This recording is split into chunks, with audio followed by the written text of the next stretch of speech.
Lakini ni kitu gani kilikuzuia kufanya wimbo na Zuchu? FeedQ Bongo Flava, Zuchu Bongo Flava, au hip hop Bongo Flava. Okay. Mimi naamini kwenye imani. Sawa. Naamini kwenye ndani kuna roho anakuambia nini ndani. Nikisema roho sasa yani mambo mengine. Elimu si tunaelewa. Tunaelewa. Okay. Tunakufuata. Yani wewe nenda, sisi tunakufuata. Roho maana ya imani. Au ni vitu tofauti hapo? Okay. Si roho kwa maana Roho Mtakatifu. Roho Mtakatifu, yes. Sisi tunakufuata. Roho Mtakatifu anakuambia nini? Ndio.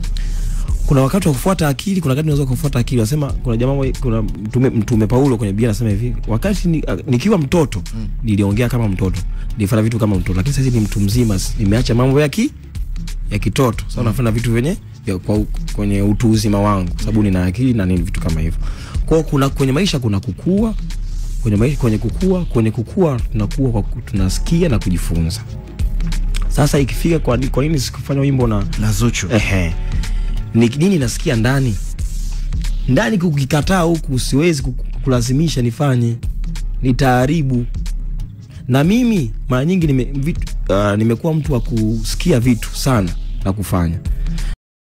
Yes, huyo bwana ni mwanamuziki wa muziki wa Injili ambaye julikana kama Paul Clement, ambaye ameweka wazi kwamba kolabo yake na Zuchu ilishindikana. Hii ni kutokana kwamba Roho Mtakatifu, roho ndani yake ilimwambia kwamba haiwezekani, yani hiki kitu hakijakaa vizuri. Sasa kwa upande wake anasema kwamba ingewezekana kufanya kama alivyoweza kufanya yeye na FeedQ. By the way, Paul Clement bwana ana ngoma na FeedQ, ngoma ambayo inajulikana kama Tajiri Yangu kama sijakosea.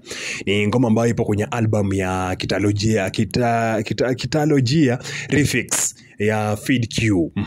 Sasa bana, kwa upande wake kuna watu ambao alikuwa anafanya mahojiano na kituo cha East Africa Radio, akawa anauliza kwamba kama ulifanikiwa kufanya muziki na msanii ambaye afanye muziki wa Injili kwa maana ya FeedQ, ilishindikanaje yeye kwako kuja kufanya kazi na nani na Zuchu? Na mwanzoni pia alikuwa anasema kwamba Zuchu alikuwa amemcheki kabisa kwa kutaka collab naye. Sasa yeye anasema kwamba sometimes huwa afuati akili zake, anafuata Roho Mtakatifu. Sasa kama ikimuelekeza kabisa kwamba fanya kazi na mtu fulani, inawezekana fresh anafanya, na kama ikimuelekeza kwamba hii haijakaa sawa, inakuwa inamuia vigumu kwa yeye kufanya kazi. Sasa anasema kwamba hii ni miongoni mwa project ambayo alitaka kuifanya, lakini roho ndani yake akamwambia haijakaa sawa. Ndio kitu ambacho kilifuatia ugumu kwa yeye kuja kufanya kazi na Zuchu. Sasa kunawezekana tungekutana na collab kama Roho Mtakatifu angemkubalia ama angempa go ahead ile, kuna uwezekano mkubwa kabisa tungekutana na collab ya Zuchu pamoja na Paul Clement. Lakini sasa kwa sasa hivi bana, inabidi ufurahikie tu collab ambayo alifanikiwa kuifanya yeye pamoja na FeedQ, pamoja na kwamba FeedQ sio msanii wa muziki wa Injili, lakini pia FeedQ ni msanii wa rap bana,